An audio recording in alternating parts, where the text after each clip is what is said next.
The first half of my talk is going to be basically just commenting on what Bill said. If I had the video, then I could just stand there and go, wrong. But what Bill was talking about was this idea that there's a direct link between individual learning biases and population level phenomena. And this is an assumption of strong linguistic nativism, is that strong linguistic universals at the population level can reveal to us the individual learning biases of individuals. But as Bill's been showing, cultural transmission complicates this link between these two things. And what I'm going to be trying to argue is that bilingualism, proper consideration of bilingualism, also complicates this link. But more than that, our assumptions about how to represent the population level phenomena, what the thing that we're looking at really is, that can affect our assumptions about the individual learning biases as well. So how important is bilingualism for theory of language evolution? Well, this is what Chomsky says. Linguistic theory is primarily concerned with an ideal speaker-listener in a completely homogeneous speech community. And he also says, I've not hesitated to propose a general principle of linguistic structure on the basis of the observation of a single language. So for Chomsky, the target of study is a monolingual, or in fact just a single language. Here's a slightly different view. The idea that people speak one language is certainly not true. Everyone grows up in a multilingual environment. Multilingualism is a vague, intuitive notion. We say that a person speaks several languages rather than several varieties of one, if the differences matter for some purpose or interest. And this is a view of language that I'm sympathetic to, the idea that language is a complex phenomenon that involves social as well as linguistic variables. But does anyone know who said this? Also Chomsky. So how can Chomsky think that the object of study should be monolinguals while realizing that bilingualism is a sort of universal in the world? And the answer is that for Chomsky, bilingualism is a product of social contact after the important step of biological evolution of the language faculty. So bilingualism is not informative for a biological approach to the origins of language. I'm going to try and argue against that point using a series of models. And this is essentially the same series of models that Bill showed you, but slightly worse. Not as well implemented. Anyway, the first model is going to be a very simple model of iterated learning with Bayesian agents. And then what I'm going to do is add in elements that will allow the model to represent bilingualism. I'm going to show that at each step, the link between the population level phenomenon and the individual biases gets further and further apart, as Bill was suggesting. And finally, in the fifth model, I'm going to turn this into a full model of bilingualism by pretending that the features that are represented in the model are whole languages. And we'll get some results out of that, but it means that we've made specific assumptions about what the language is. And I'm going to argue that those aren't realistic. It's not a realistic way to encode the population level phenomenon of bilingualism. So I'm going to then, the final model is a bottom-up model, which is not a rational model. And in this model, languages emerge from use, but they're not encoded. And I'm going to try and show that different approaches to thinking about bilingualism lead to different conclusions about what the individual learning biases are. So this is iterated learning with Bayesian agents. I'm not going to go over this, because Bill has already covered it. But basically, you have a learner whose job it is to infer the previous state of the previous speaker based on the data that they hear and a cognitive bias. This is their expectation about what the data is. So that in this framework, the rational framework, you assume that your teacher learned in the same way that you did. And this leads to an awkward consequence in that changing the social structure or changing the abilities of a learner changes the rational solution to the model. So the mathematics change. As Bill has been demonstrating, things get very complicated fairly quickly. But this rational framework, I argue, might lead us towards certain interpretations of the problem, and Bill suggested that as well. So first model, this is a standard iterated learning model, which is fairly well established now. And what this model shows is that you can have a population of speakers who speak two variants at the start with a slight cognitive preference for the green variant here. And then in the second generation, what that might mean is you have slightly more people speaking with the green variant. And eventually you might get to a situation where a large proportion of the population is using the same variant. So here we have a strong linguistic universal, but it's underpinned by a weak individual bias. So the property is the population level phenomenon here doesn't reflect the individual bias in a straightforward way.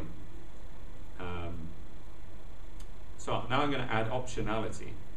So instead of just learners just choosing one variant, they're now able to choose two. And there's a bias over exclusivity, like in Bill's model. So if you might have a sort of monolingual bias where you prefer just to use one language, or a bilingual bias where you prefer to use both.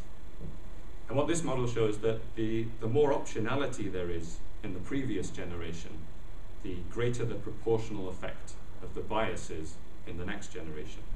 So that is, optionality amplifies the effect of the bias in the same way as cultural transmission amplifies the effect of the bias in the first model.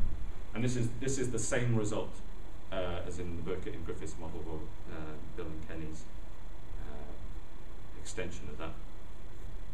So again, the link between individual biases and properties of the world has become weaker.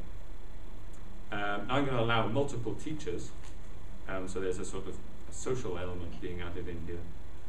And without going into the details, even with strong biases against learning both variants, so a strong monolingual bias, in my model you can still get optionality emerging at the end. So this means that the state of the world, with lots of optionality in it, can be completely opposite to the biases of the individual learner. And finally, I'm going to add in this idea of flexible biases. So Bill talked about this, but I have a slightly different conception of flexible biases here. So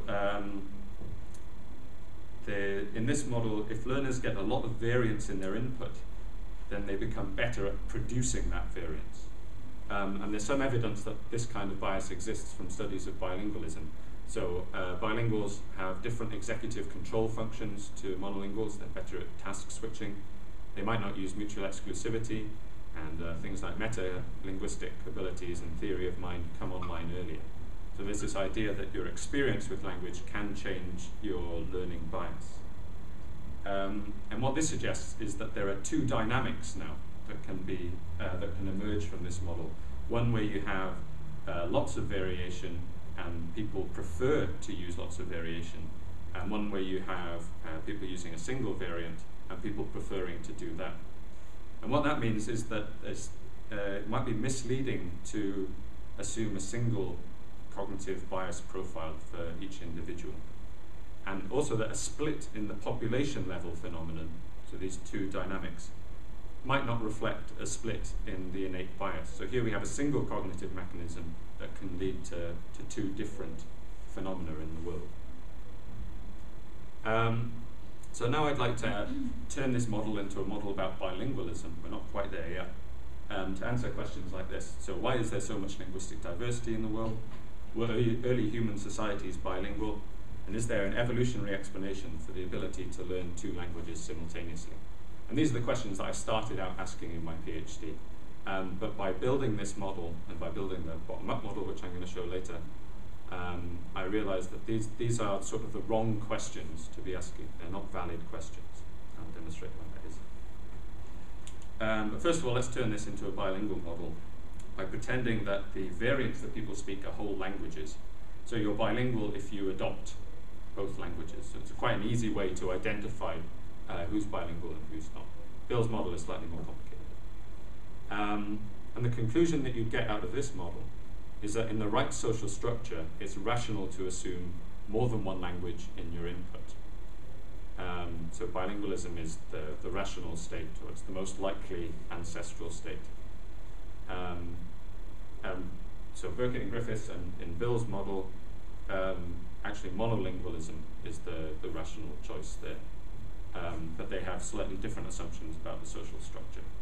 And for the purposes of this talk, it doesn't matter which one is right, as I'll explain in a minute. What I'm more interested in is the assumptions that are made by this model. So at the population level phenomenon, this model assumes that languages are discrete, monolithic, and static.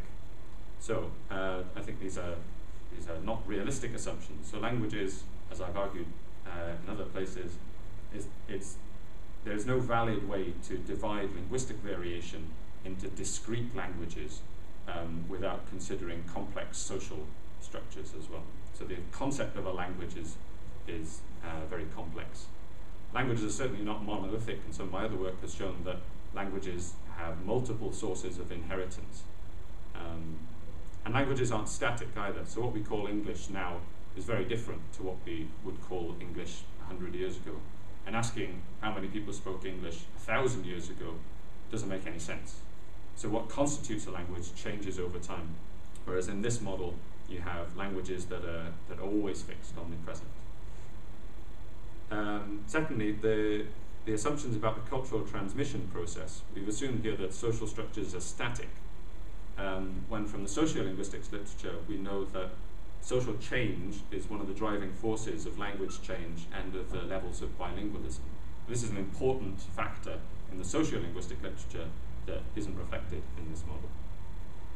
But most importantly, we've made an assumption about the individual learning bias. So we've assumed that there's an innate bias for the number of languages to expect in your input.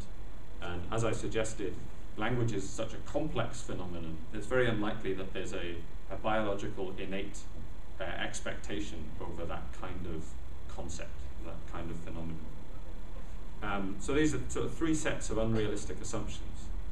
So why have we made them? Well, as Bill has been suggesting, these assumptions fit the framework that we're using. The Bayesian rational framework can only provide analytic results to stuff in constrained problems. So we've constrained the problem in order to get the results out. So the tools that we have might affect the assumptions that we can make.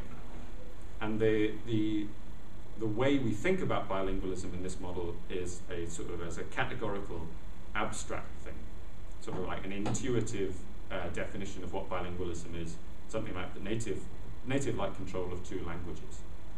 And as I suggested, things about how questions about how we model or how we measure proficiency and how we identify or count languages is very complex.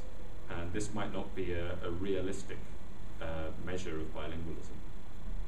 Rather, what I'd like to suggest is a continuous, concrete approach to bilingualism, which is defined as the amount of optionality that is conditioned on social structures. So this is my definition of what bilingualism is, which is very difficult to put into a sort of top-down framework. So what I'm going to do is build a bottom-up model, which is not rational, that tries to encode this depiction of what bilingualism is. So my bottom-up model uses continuous linguistic features, so low-level features, like things like whole languages are not represented. Utterances are tied to specific speakers, and the linguistic signal here is meaningful, so you have semantics put in here. In the previous model, there was no semantics. Social structures are dynamic, and this is a product of not having to, well, the flexibility of this model comes from not having rational agents. And we have a concrete measure of bilingualism, like I suggested. But importantly here, there's a general learning mechanism. The learner has a statistical learning ability for conditioning the linguistic signal on the semantic signal. And there's no specific thing, there's no specific cognitive mechanism for dealing with bilingualism. So here's how the model works very quickly. You have a learner, and it's their job to condition the linguistic signal on the semantic data. If they were exposed to this data, they might realize that person, number, and gender are important predictors of English pronouns, but formality isn't an important predictor. Whereas if they were exposed to a language like Japanese, they might realize that formality is an important predictor, and so use this in the model. I'm using a stepwise linear regression here to let the learner choose which variables they want to pay attention to. And finally, I add in a social dimension, which is the identity of the speaker who produced the utterances. So the model proceeds in this way. You have a group of teachers who produce some semantic and linguistic data. This is handed to the learner, who produces a model that explains the linguistic signal. Then you can feed new semantic data into this model and produce new linguistic data, and you can pass this on to the next generation. Now you can measure bilingualism in this model in the following way, by making two measures of intelligibility. So the first measure, the comprehensive intelligibility, measures how similar speakers' linguistic signals are. So if I speak English and Welsh and Kenny speaks English, then our comprehensive intelligibility would be about 50%. However, you can also imagine a functional intelligibility score, where which measures how similar speakers' linguistic signals are when they're designed for each other. So if Kenny knows that I only speak English, then he might only speak English to me, and our functional intelligibility might be closer to 100%. And then you can measure the amount of bilingualism by taking the difference of these two. So if you come up with a value that's around 0, that means that we don't change the way we speak based on who we're speaking to. So we're all speaking the same language, the same medium. If you get a value above or below this, there's some amount of bilingualism going on, depending on how much balance there is. So here are the results. Basically, you can take two populations, two communities, and make them fairly integrated with each other. And what happens is, over a few generations, they start speaking more or less with the same language, the same medium. But then what you can do is tear those communities apart, so they're mostly isolated, and what you find is bilingualism emerges, some amount of bilingualism, which makes sense. However, then you can draw them back together and show that they start speaking the same medium again, and then tear them apart and the bilingualism emerges. So in this model, the linguistic diversity tracks the social change, which means that a dynamic social structure in this model is an important factor in this measure of bilingualism. Secondly, whether bilingualism is rational in this model is not a valid question, because although the rational model, the Bayesian model, gives you an answer to what the most likely ancestral state was, in this model it doesn't make sense to ask that without also asking questions about the social structure. But most importantly, in this model, bilingualism emerges without an innate bilingual module, without a cognitive capacity that's dedicated towards solving the problem of bilingualism.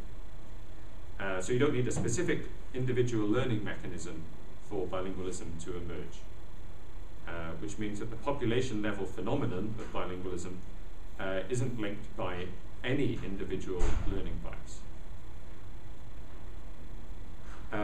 And in building this model, we've changed our research question from something like, when is bilingualism rational, to something like, how do linguistic variation, learning biases, and social structures co-evolve?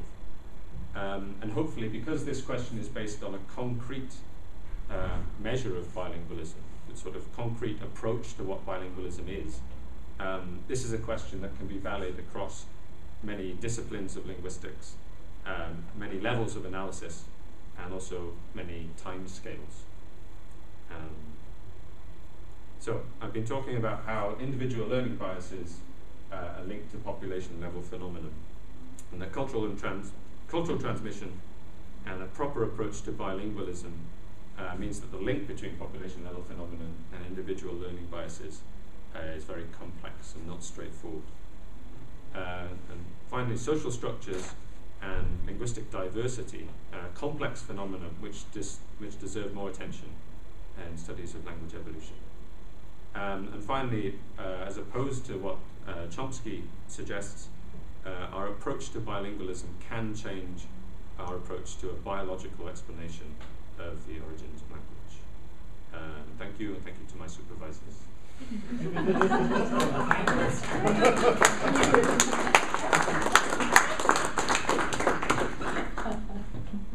Questions?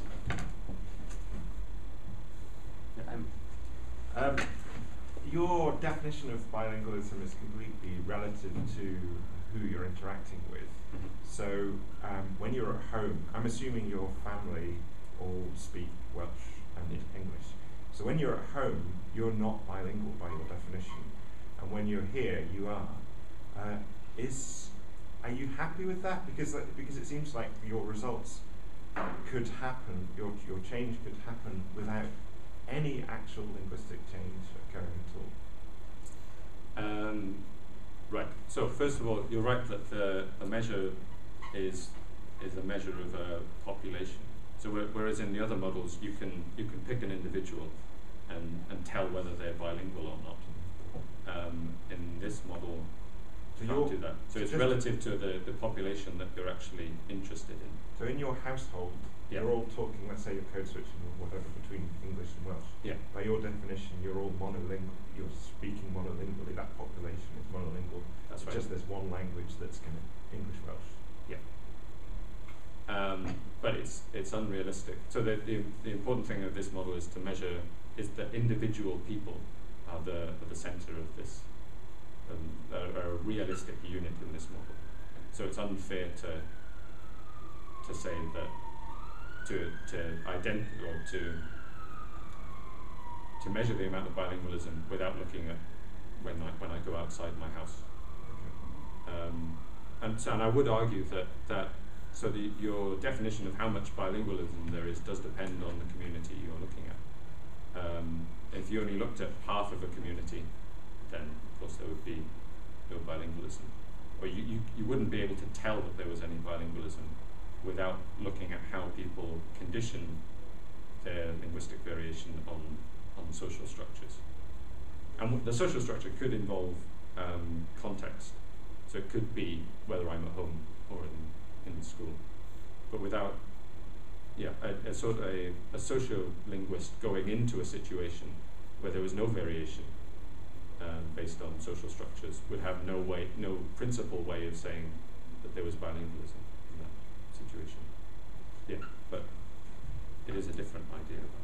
So what would the difference be between, say, Barcelona, right? Yeah. Spanish and Catalan, all the time, people switch, and the Western Isles, Gaelic at home, and English and everywhere else? Yeah. So again, if you imagine a sociolinguist going into those situations with no prior knowledge about stuff, in the Western Isles, it would be easy to identify two groups of variation that were conditioned on this social structure. But in Barcelona, it would be much more difficult to do that if you didn't know about the history of the language and cultural identity and things like that.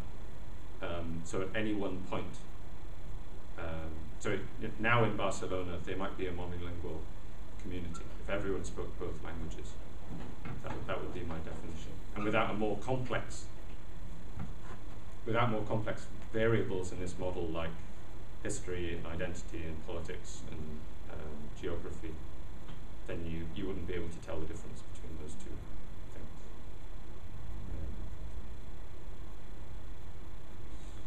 Yeah. It seems like in some ways you're trying to reinvent speak that theory.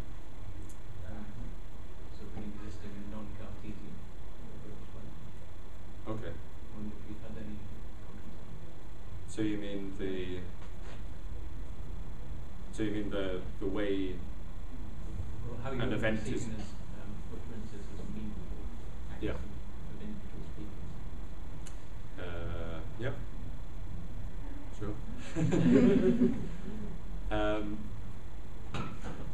The measure actually reflects this idea, an idea from Mike Sherwood Smith of priming, that a measure of, you can get a single measure of production and perception in priming. So if you give a cue to someone that means that they should change their linguistic signal, and they do, that means that they've both understood the cue and they've been able to produce the relevant difference, and so that's parallel to this measure. But yeah, and also in principle, there's no difference in this model between the linguistic signal and the semantic signals. Yeah. Unsurprisingly, I think this is great, and I think it's really interesting how you've inverted the models. I suppose we need to sit and talk in more detail about the details of how the models work, but in general, I'm trying to get the differences between our approach. So, would it be right to say that if we used our top-down framework and assumed that learners learn about variation, so the first of the two motivations that I talked about at the end, yeah, but with a uniform prior over alpha, so there's no bias, it's just empirical learning, yeah, and then included stuff like your list of factors like population structure and isolation and stuff. yeah. My hunch is that we would get exactly the same results if we could expand our discrete language space and instead of calling it languages, call it linguistic features and meanings and signals rather than just alternative grammars. I wonder just how different those models would be. We need to test that, I suppose. But yeah. Do you agree with that? Do you think Yeah, so, right? absolutely. So you can make a top-down model of my bottom-up model. Yeah. The thing I'm interested in is with a top-down model, you're biased towards specific kinds of assumptions because of the way you want to constrain the model to get the results out. And that pushes you. You could do anything with a top-down model, but you tend towards a certain kind of interpretation. Yeah. And in a bottom-up model, you ask a different question, which can lead to a different conclusion. So it's not about what the models can model; it's how you use those models to lead your investigation. Okay. So my model is not very good for prediction of any sociolinguistic phenomenon, but it's a useful tool as a proof of concept of this idea of what bilingualism is. So I think it will be a very strong, a very convincing set of models to have if we had models that are totally opposite in the directionality and with different theoretical assumptions giving the same results. I think we could look at that more. Yeah, Very good. that'd be interesting.